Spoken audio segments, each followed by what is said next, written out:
Welcome to AppyPie Connect, a no-code platform that integrates the apps you use and automates your workflows.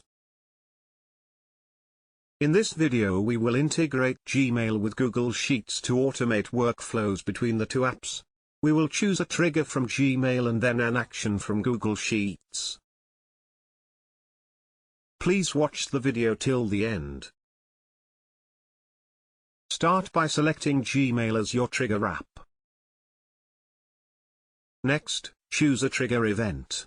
This is the trigger event that will initiate the flow in Connect. Select the one that will fit your needs. Now select Google Sheets as your action app.